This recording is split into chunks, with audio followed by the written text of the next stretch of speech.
ज्ञानेश्वर माऊलींचा अनुभव निर्माणासाठी ज्ञानेश्वरी भगवंताची वाणी म्हणजे भगवंताला पुन्हा यायला नको. भगवंतांनी एकटे अर्जुनाला गीता सांगितली, पण सामान्य लोकांना कळेल अशा प्राकृतामध्ये हीच गीता म्हणजे भगवंतांनी 700 श्लोकात सांगितली, पण माऊलींनी त्याचा किती विस्तार करावा, 9000 ओव्या लिहिल्या आणि एक तरी रोगी अनुभवावी असं नामदेव महाराज म्हणते. अशा अनेक ओव्या की ज्या आपल्या जीवनाला उपदेशक होऊ शकतात. अशी ही ज्ञानेश्वर माऊली ज्ञानी आमचा राजा, ही ज्ञानदेवे रचला पाया तुका झाला सगळं, भागवत धर्माचा पाया असेल तर ज्ञानेश्वर माऊली. मग माऊली ही शब्द आपण घेतला, त्यांच्या अध्यक्ष व्यक्तीचे काय अर्थ होतो तर मा म्हणजे मानवता, तू म्हणजे उदारता आणि ती म्हणजे दीनता.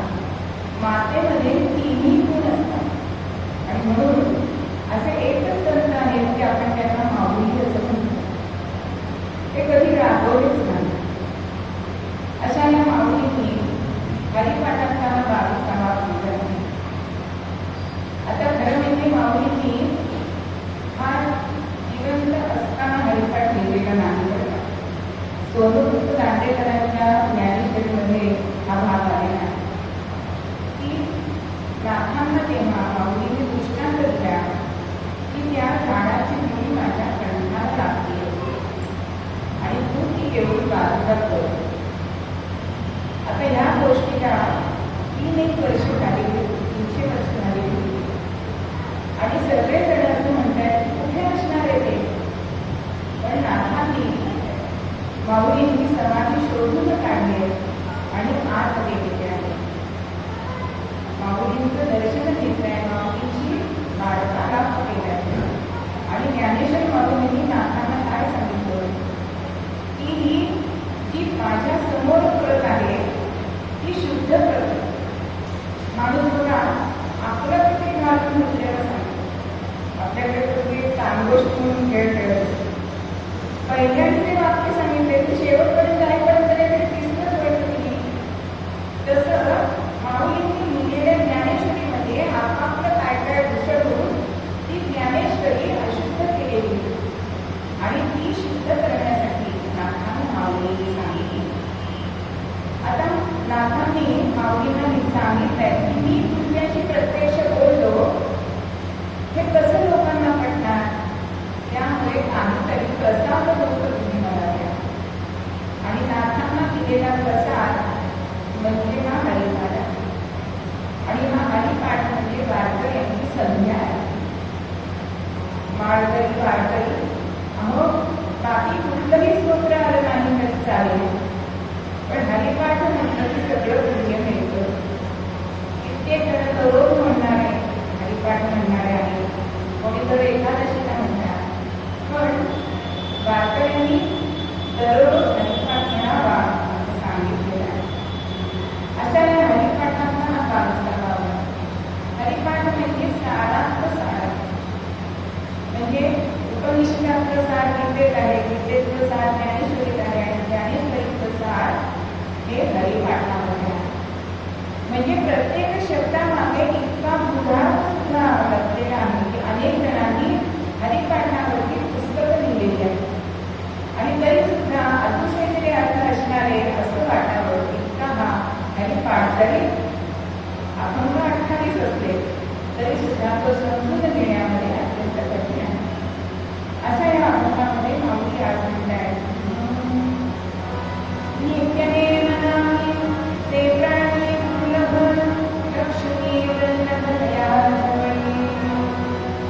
आता नित्य नेम, आपल्याकडे पूर्वी सगळ्याकडे नेम धर्म करत असतो, प्रत्येक बाई नेम धर्म करत असते किंवा पुरुषांचा सुद्धा नेम असायचा की मी आज ओव्याकडे दाखवताच्या वाचीत ज्ञानेश्वरांच्या वाचीत, पण आज सगळं उकाळून ठेवलेलं आहे वाचनामध्ये. पण हा नेम करणं अत्यंत कठीण सांगितलंय, दुर्लभ सांगितलंय. कारण नेम करणं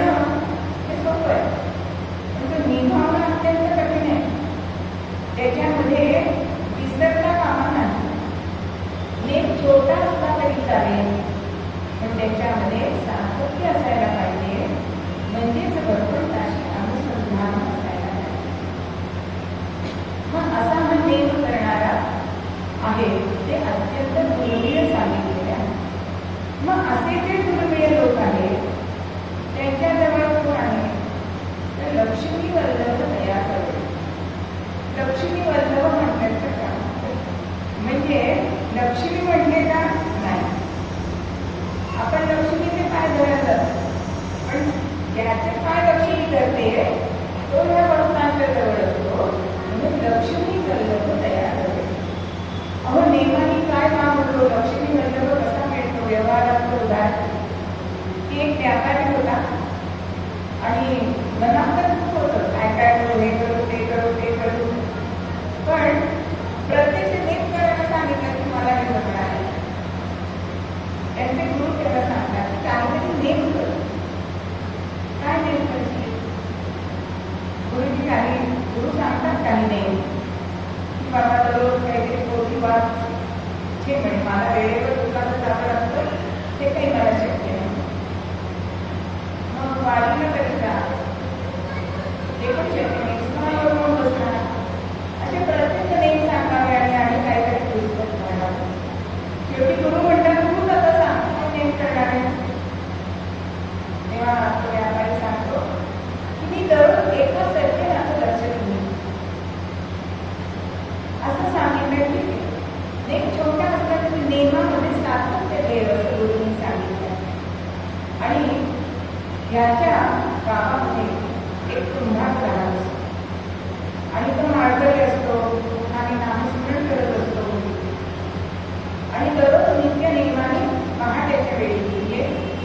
गुंतू होता क्षणी तो नदीवर जायचा माती घेऊन येण्यासाठी आणि मग दिवसभर त्याची काळजी करत असतो. आणि तो माती घेऊन येताना हा बरोबर ते दुकानात जायची वेळ असायची आणि त्यामुळे दोघांची गाठ म्हणजे असा हा सज्जन असणारा कुंभार याचं आपण दर्शन घ्यायचं असं या व्यापाऱ्याने ठरवलं. आता दिवस चालले, दररोज त्यांना हा कुंभार दिसला की रामराम म्हणावं. आणि एक दिवस असं झालं की तो कुंभार माती खणायला म्हणून गेला आणि सोन्याचा मोहरांचा हांडा मिळाला. आता सकाळची वेळ झाली, म्हणजे आता स्त्रिया बरोबर येणार, त्यामुळे आता काही आपण हा न्यायला नको, म्हणजे सकाळी लवकर येऊ आणि हा अंडा मिळेल असं या कुंभाराने ठरवलं. आणि दुसऱ्या दिवशी पहाटे 4 वाजता हा नदीवर गेला. आता नित्याप्रमाणे हा व्यापारी निघाला, याचं दर्शन झालं नाही. नेमामध्ये खंडपत्राप्रमाणे गुरुंनी सांगितलं. थोड्या वेळ पाहत बघितली आहे, इथेच एका पानाखाली बसलाय, पण ह्याचं काही दर्शन नाही. शेवटी घरी गेलाय. कुठे गेले? पत्नी म्हणजे आज काय झालं कोण काढे, पण सकाळी लवकरच गेले ते नदीवरती. हा म्हणतो थांबण्यापेक्षा आपणच तिकडे जाऊया ना, म्हणजे आपल्याला वेळेवर दुकानात जाता येईल.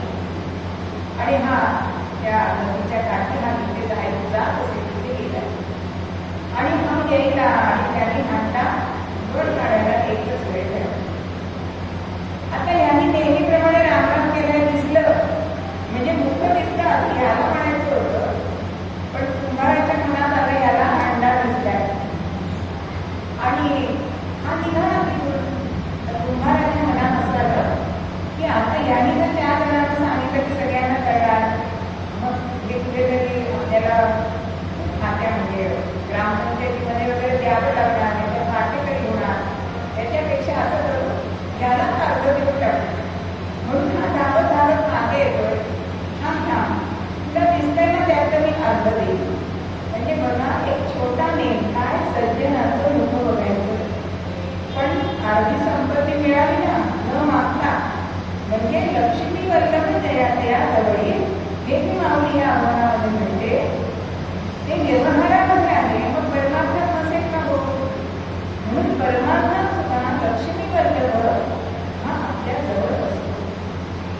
म्हणून नेम धर्म पाळायचे म्हणजे नियम पाळायचे आणि नियम कोणाला पाळायला नको असता, म्हणजे माणसाला होता. निसर्गामध्ये आपण बघितलं तर सूर्याने कधी नेम चुकवलाय का उगवायचा? ते पंचांगात वेळ दिली की त्याचबरोबर सूर्योदय होतो, सूर्यास्त होतो. पक्षी सुद्धा आपलं उठून गुंजारा करतात, आपल्या चारा शोधायला जातात किंवा त्यांच्यामध्ये सुद्धा त्यांची वेळ झाली की ते उडाला सगळं वेळेवर झालेलं असतं. वेळेवर करत नाही तो फक्त माणूस, कारण त्याला शिस्त पोचते. कुठेही जा तुम्ही बघा, शाळेमध्ये आपण गेलो, एखादा तास होता तुझं शिक्षिकांना कळेल. म्हणजे आज आपल्याला नियमात राहायला नकोय ह्याचाच अंत होतो. असा नियम बरोबर आहे का? म्हणजे नियम हे पाळलेच पाहिजे, त्याच्याशिवाय जीवन सुकर होत नाही. आज आपण फक्त रहदारीचे नियम तरी माणूस पाळतोय का? आम्ही जेव्हा मलेशियाला गेलो होतो, पूर्ण या बाजूचा रस्ता मोकळा होता, पण कोणीही ओव्हरटेक करत नव्हतं, कारण या लेनने आपल्याला जायचं नाही. आज जरा मग वेळा रात्री टू व्हीलरवाले इतके जातात आणि सगळा ट्रॅफिक जाम होतो. म्हणजे नियम जर पाळले, म्हणून आपल्या इथे अशा पाट्या लावलेले असतात, अति घाई धर्मात जायचो, प्रत्यक्षात अशा पाट्या नाही, कारण सगळेजण नियम पाळत असतात. सगळे म्हणतात नियम पाळणारे कधी म्हणसी, कोणी पाळे नियम पाळणारे कधी म्हणसी, कोणी पाळे.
रात्रनिद्रा परिमित घ्यावी.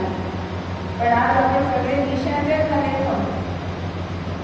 कारण काही असेना, कारण हल्ली परदेशाचे नोकरी असतात आणि मुलांना तिकडे दिवस आहे तेव्हा आपल्याकडे जातो. त्यामुळे रात्री कामं करायची, आणि रात्री काम झालं की दिवसात होते.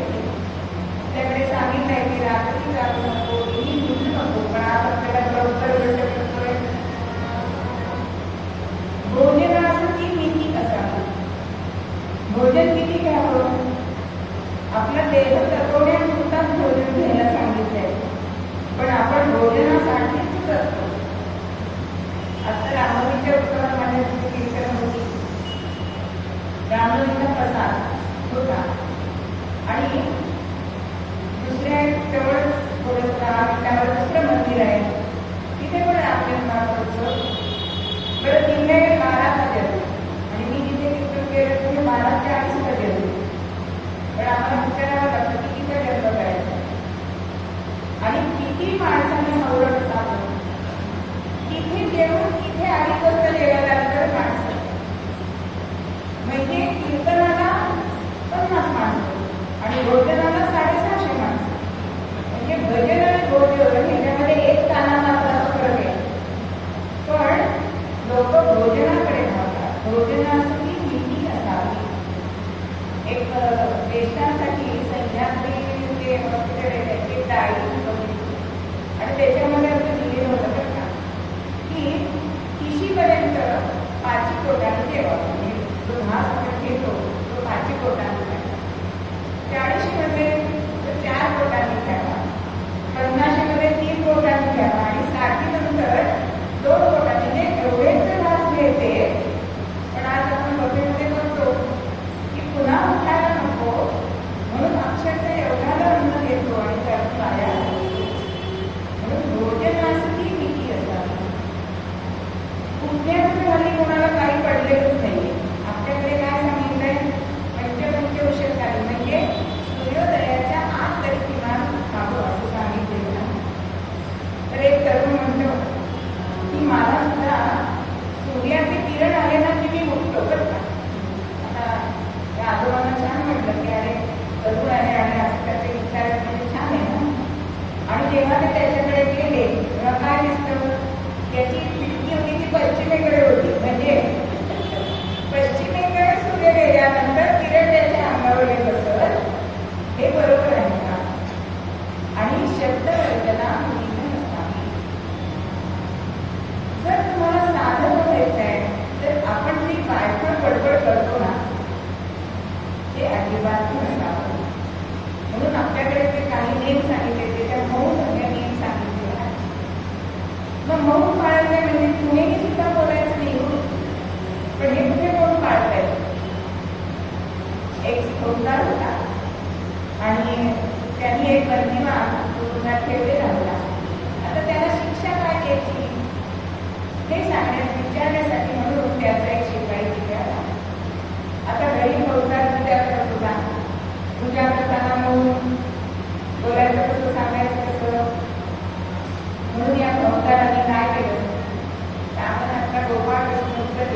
आणि पळीने त्याला फटके दिले.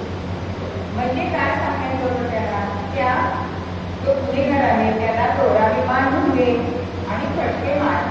पण असं अशी ही कृती करणे कितपत योग्य आहे याला म्हणून म्हणता येईल का? म्हणून शब्द कल्पना करून बसा. जर तुम्हाला साधक व्हायचं असेल तर तुम्हाला नियम हे पाळावेच पाहिजे, त्याच्याशिवाय तुम्हाला गती नाही. म्हणून आपल्याकडे कितीतरी पूर्वी नेमधर्म आपल्याकडे सांगितलं होतं. नेमधर्म वेगळे आणि व्रतवैकल्य वेगळी बघा.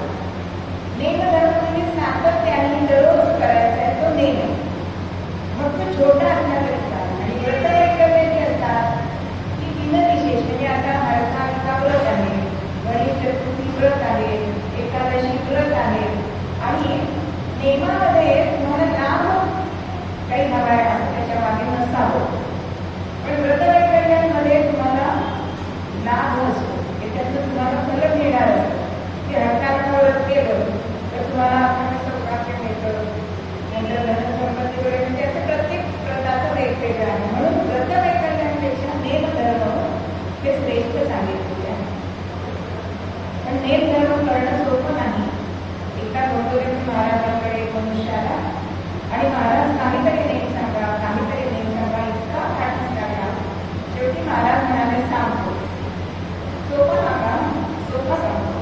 आणि महाराजांनी काय सांगितलं की दररोज जेवायच्या आधी 3 वेळा श्रीराम म्हणायचं आणि मग पहिला आमध्ये घालायचं.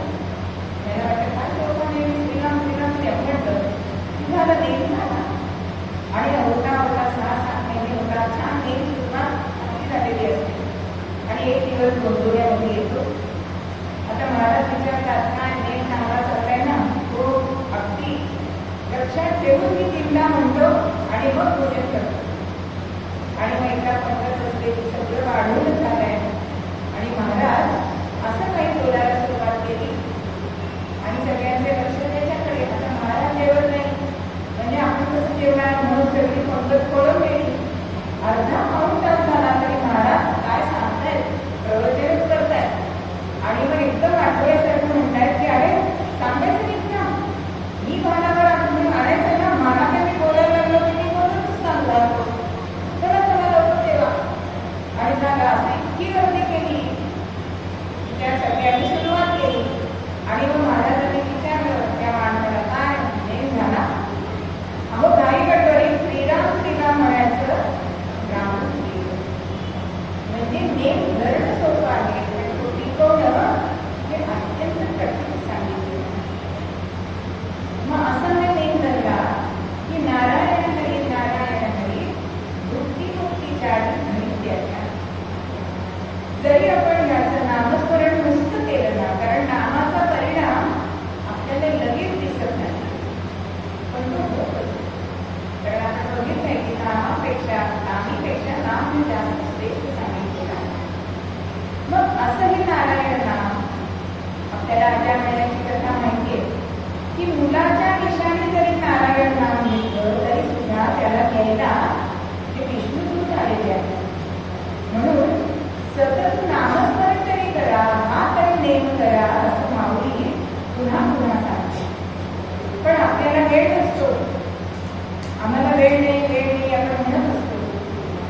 एक ग्रहस्थ नाथाकडे आला आणि त्याला म्हणताय की अहो तुम्ही सगळं एवढं प्रवचनात करता, भागवत सांगता, पण अहो वेळ आहे कुठे? नाथ म्हणाले तुम्ही स्नान करताना काय करता? स्नान करतो. तर म्हणे तेव्हा तुम्ही नेम करू शकता. तेव्हा तांब्या तुम्ही डोक्यावर घ्या, तेव्हा विष्णू सहस्रनाम म्हणायला सुरुवात करा. तुमचं धोतर वगैरे गंध वगैरे होईपर्यंत विष्णू सहस्रनामाचे 15-20 मिनिटं लागतात. एवढ्यात तुमचा तो नेम होईल. आणि झालं. नाथाने सांगितल्याप्रमाणे नित्य नेम सुरू करायचा. स्नानाचा पहिला सांगा की ओम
यमानच बोलवूया का ठेवायला. तर यम म्हणजे काय, आपल्याला कोणी बोलवत नाही, जाऊया तरी. आणि यमला जेवायला आले, चांगलं तुमचं त्यांना केलंय, आता वाहतूक घेत आहे. आणि या ज्योतिषांनी काय केलं, यमराजांनी आणलेली याद ती बघितली. पहिलंच नाव या ज्योतिषांचं होतं. आता ते नाव त्यांनी खाली लिहिलं का करून. आता यमराज काय मनात विचार करता, एवढा आपल्याला यांनी देवाला वगैरे भागवत केलंय, तर आपण असं करूया, पहिल्या यादीपासून सुरुवात करण्याची खाली सुरुवात करूया.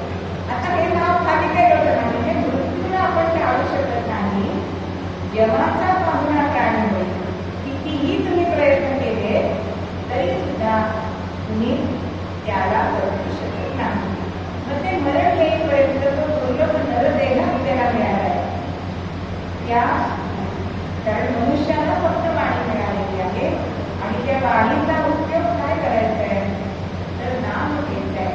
आणि ते नाम कसं घ्यायचं आहे, असो ही संसारी इथे हरिपाठातच ज्ञानेश्वर माऊली सांगताय की तुम्हाला वेगळा वेळ काढायला नको. संसारात राहून सुद्धा तुम्ही नामस्मरण करू शकता, पण ते नामस्मरण देवीच्या देठापासून करावं. म्हणून नामदेव म्हणताय का, विठ्ठल नामाचा रे राम, विठ्ठल नामाचा रे राम,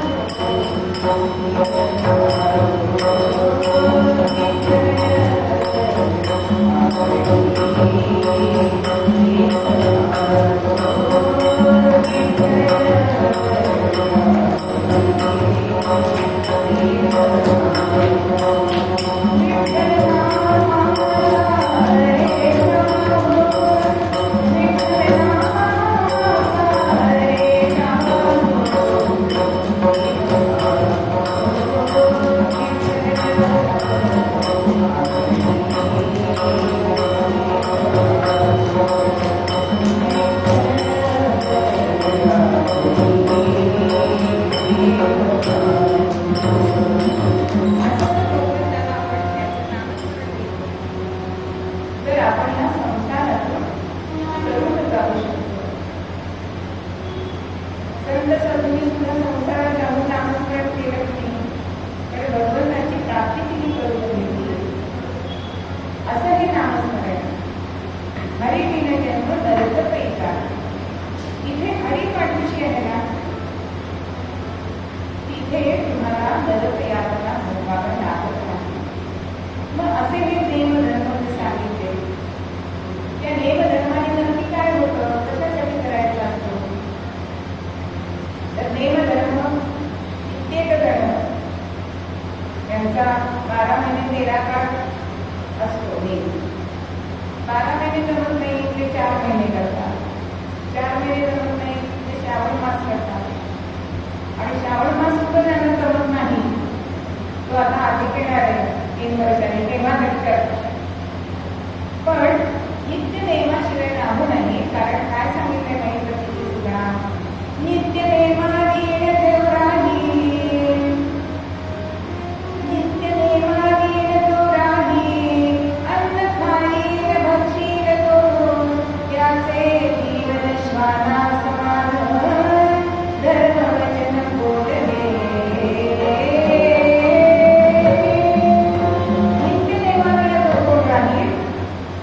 आणि आधी अन्न खाई भक्षण करेल, त्याचं जीवन कोणासमान आहे, श्वाना समान आहे. मग आपण त्याच्याबरोबरच आहोत का, हल्ली आहोत. हल्ली आई वडील वृद्धाश्रमात आणि मोठा व्यक्ती कोण फिरत आहे, कुत्री फिरत आहे. बाकी आपल्याला असं दिसतं. पण नित्य नेमाशिवाय राहू नये असं ते आपल्याला सांगितलं आहे. तर पूर्वीचे नेम होते, त्याच्यामधनं मनोनिग्रह आपल्याला कळत असतो. कुठली नेम धरला ते आपल्याला मनावर निग्रह ठेवायला लागतो, ते लक्षात ठेवायला लागतं, म्हणजे एकाग्रता आपल्यामध्ये. आता पूर्वीचे नेम होते की अधिक महिना जर चातुर्मासात झाला मग पंचामृत सोडायचा नेम पूर्वी बायका करत असतो. पंचामृत जसं आपण देवाला वाहतो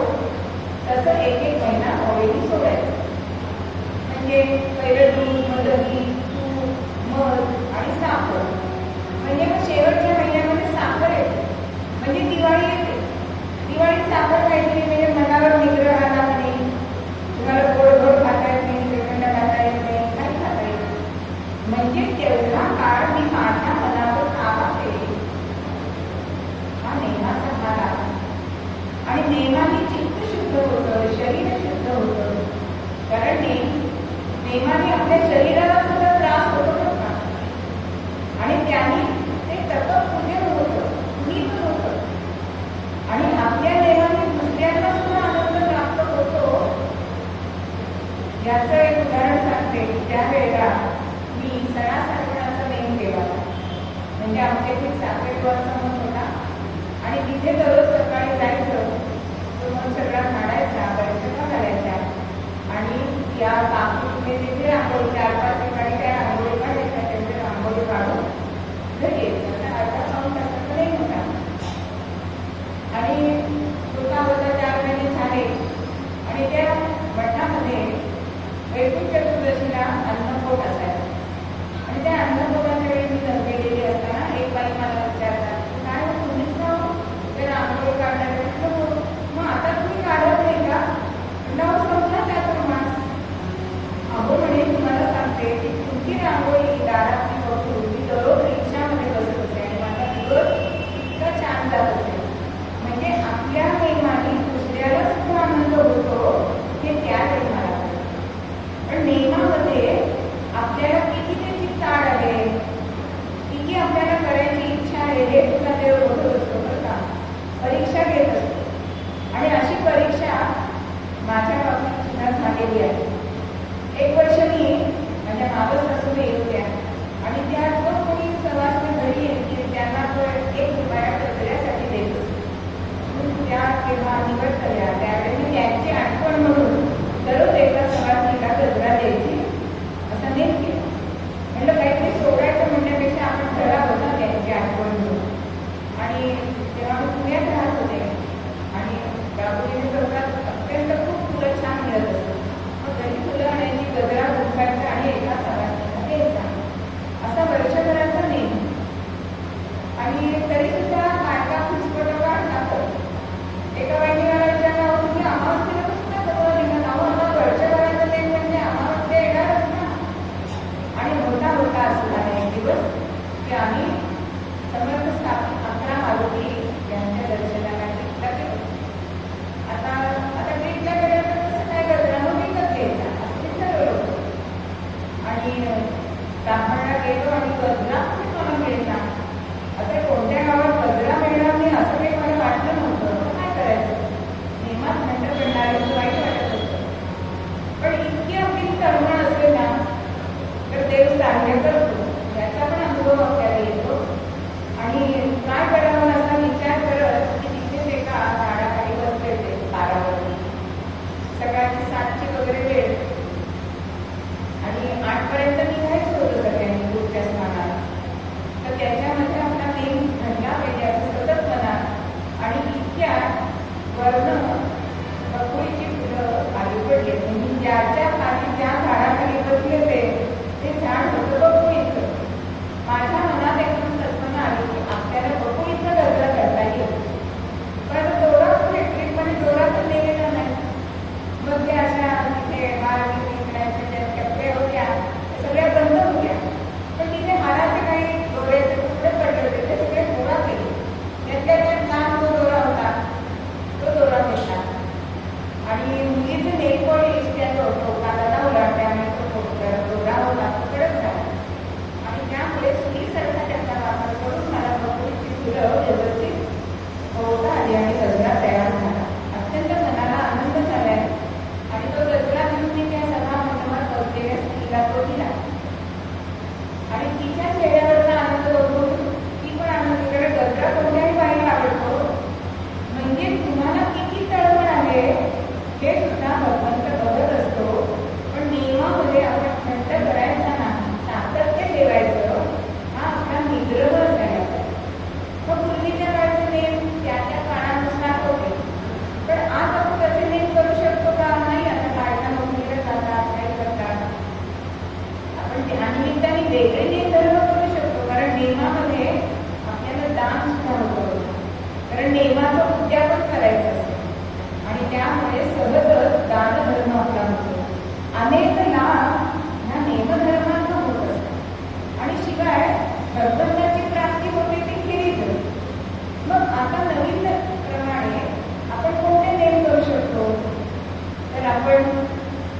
व्हॉट्सॲपवर फार असतो.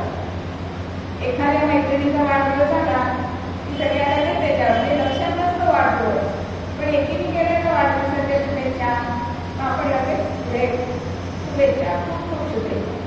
पण असं न करता जर आपण त्या दिवशी तिला फोन केला किंवा जवळ राहत असेल तर आपण तिला घरी गेलो, तर वैयक्तिक भेटलो, तर तिला आनंद जास्त होईल की नाही, असं पण आपण करू शकतो. किंवा आपल्या जवळची व्यक्ती कोणी गेली तर त्या व्यक्तीच्या दिवशी तिच्या जवळच्या म्हणजे पती गेला असेल तर पत्नीला, पत्नी गेली असेल तर पतीला, आपला मित्र सुद्धा असेल तर त्याला आपण घरी जाऊन भेटू शकतो ना. बाबा गुरुवारी त्याची पत्नी गेली ना, मग वर्षभरात दर गुरुवारी आपण त्याला भेटायचं असं पण नेट करू शकतो. म्हणजे त्याच्या मनाला दिलासा मिळेल किंवा त्या दुःखातून तो बाहेर पडेल असा सुद्धा नेम करू शकतो.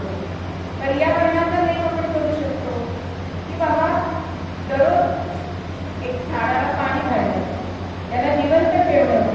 कारण म्हणजे असं झालेलं आहे झाडं लावली नाही तरी चालेल पण आहेत ते जगवा अशी म्हणायची वेळ आलेली आहे. मग हे सुद्धा आपण नेम करू शकतो.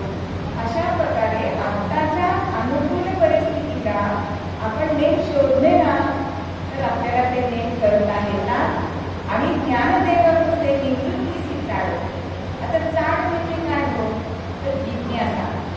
जिज्ञासेने आपल्या गुरूंना म्हणजे निवृत्तीनाथांना ज्ञानदेव म्हटलंय की नाम कसं आहे तर नाम हे गगनामुनी वाढ म्हणजे ते अमर्याद आहे आणि म्हणूनच सगळ्यात सोपा नेम तुला सांगितलं आहे तर नित्य नेम नाम.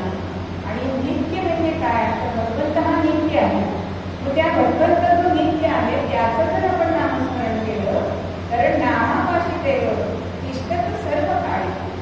आणि म्हणून असं नाम आपल्याला या भगवंतीतून चालून येणार आहे.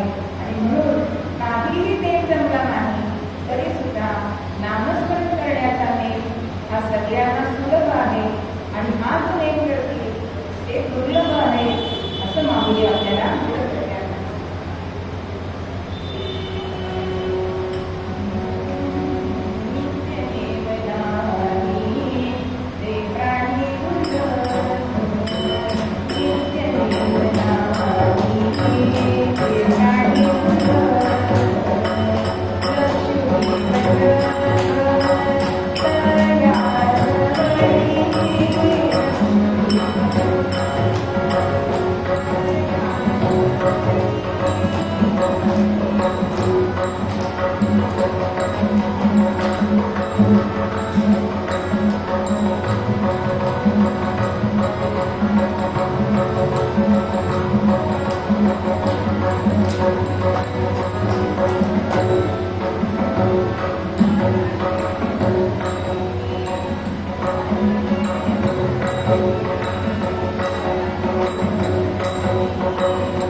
Thank you.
स्वतःसाठी असते, म्हणून त्यांनी आपल्या नावामुळे परमानंद असं नाव दिले. म्हणून दोघा परमानंद असं त्यांना ओळखतात. अत्यंत सदाचारी असणारे, कुणाच्या अध्यात्मात असं जीवन चाललं. पण रामकृष्ण नारायण हेच सर्वदा भजन, ग्रामाकडली दीक्षा करणं, कुटुंब रक्षण करते. वेगळा व्यवसाय करत नव्हतो. आपलं कुटुंब कशावर चालवावं, तर गावामध्ये जाऊन दुपारच्या वेळी दीक्षा मागावी आणि त्या दीक्षेवरती आपला कुटुंबाचा निर्वाह करावा. पण यांचा एक नित्य नेम होता. कारण नेम करणारे पुष्कळ असतात, पण तरीच नेणारे ते दुर्लभ असतात, असं माऊलींनी म्हटलं आहे. असं यांचा नेम होता.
आपण थोडंसं त्याच्यामध्ये शास्त्र काढतो की नेम गेला का वेळ करत तुम्ही तरी चालेल, पण असं सांगितलं जातं की ज्यावेळी तुम्ही तो नेम करता त्यावेळी तो भगवंत तिथे येत असतो आणि त्यावेळी तुम्ही तो नेम केला नाही की तो निघून परत जातो. म्हणून नेम करताना वेळ सुद्धा शक्यतो चुकू नये. की तुम्ही काय पोथी वाचताय की नामस्मरण करताय ते त्या वेळी करावं. आणि असा दोघांचा नियम 12 महिने 13 वर्ष चाललेला आहे. आणि एक दिवस असं होतं, नेहमीप्रमाणे नेम चालू आहे. कारण त्यावेळी मोठी मोठी देवळं असत आणि देवळाचे ते पडदे असत आणि त्या पडदीमध्ये ते हा नेम करत असतो. आणि एक दिवस या भगवान श्रीकृष्णांना आपला नवस फेडण्यासाठी म्हणून एक व्यापारी येतो. आणि तो व्यापारी कुठला असतो, एवढ्याचा. काय असतो एवढ्याचं तर प्रसिद्ध काय आहे, पैठणी. मग या व्यापाऱ्याने सुद्धा दयादरीचा पितांबर या भगवान श्रीकृष्णांना आणलेला होता. आता भगवंतांना तिथे त्यांनी पूजा वगैरे केली आणि तो पितांबर अर्पण केला आहे. आणि बाहेर येऊन जरा पडवीत बसले तर समोर लोकोबा आपला नेम करतो. आता यांना असं वाटतं की असेल काहीतरी 10 घालत असतील, 15 घालत असतील, पण यांचं थांबलेच नव्हतं. आणि मग अशी ती निष्ठा बघून त्यांना असं वाटलं की आपल्या आसनामध्ये अजून एक पद आहे, पितांबर आहे, तो आपण ह्यांना द्यावा. एका व्यापाराने पाहुणी ऐशास दिव्य निष्ठेस पीतांबर वस्त्राने भूषविले भक्तराज कायेस. अशी इच्छा मनात झाली आणि ताबडतोब पद काढलाय, पितांबर काढलाय आणि दोघांच्या पुढे झाले. दोघं म्हणले छे मला नको, अहो मला काय करायचंय, मी आहे त्याच्यामध्ये समाधानी आहे. आमची एक निवड आलेली लोक असतो तरी मला चालतं. नेम करताना अडचण तरी येत नाही ना. म्हणजे संतुष्टाला अशी जी भक्ताची व्याख्या सांगितली त्याच्यामध्ये चक्कर बसणारे असे गोटोबा होते. आणि पण या व्यापारात वाटत होतं की आपण यांना क्रोध द्यायचा आहे.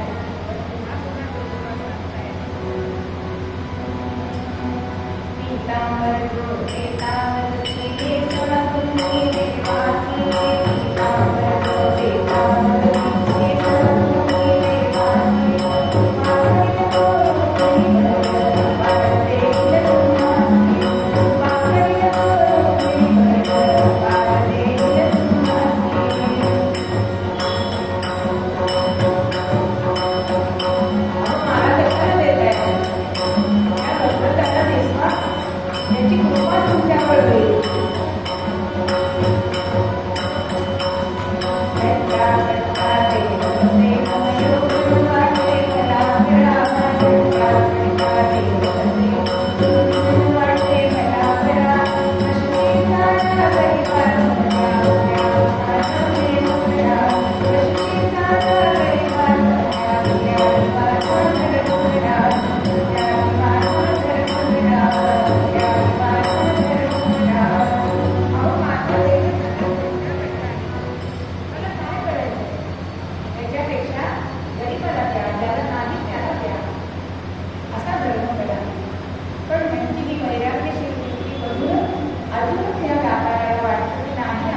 दुसऱ्या दिवशी नित्याप्रमाणे आपला नीरो योग्य आहे. आता रावणामध्ये जायचं आहे. तर मला विचार आलाय की ज्या नेमाच्यामुळे आपल्याला हा पितांबर मिळाला आहे तो पितांबर नेसूनच आपण दंडवत झाला होता. आणि झालं नवीन पितांबर नेसलाय आणि रावणामध्ये गेलो. पावसाळ्याचे दिवस आणि देव करायला सुरुवात केली. धर्मक्षेत्रे कुरुक्षेत्रे सुरुवात झाली. श्लोक म्हणावा आणि दंडवत म्हणावा. पण भगवंत सुद्धा परीक्षा घेत असतो. अचानक सोसाट्याचा वारा सुटलाय. गडगडाट सुरू झालाय.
नेहमी एवढा वेळ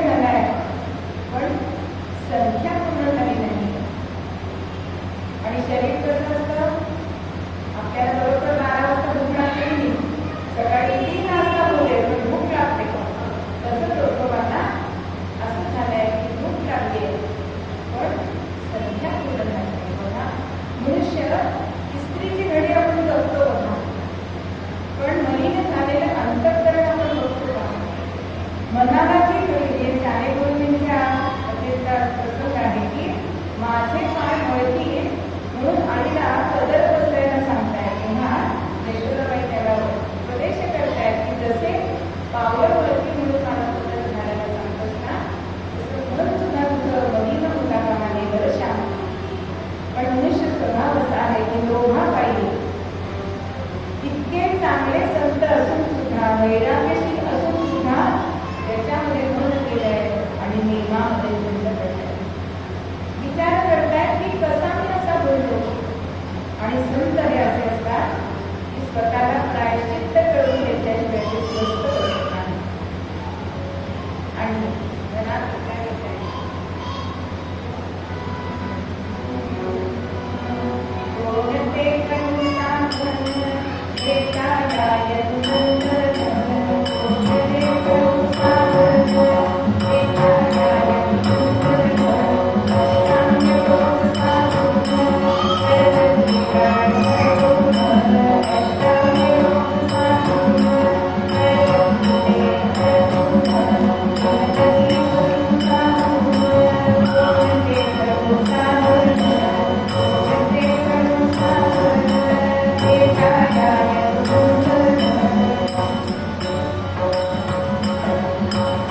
मूर्छित झाले आणि आपल्या भक्ताची अशी अवस्था भगवंताला कशी करत होती. आणि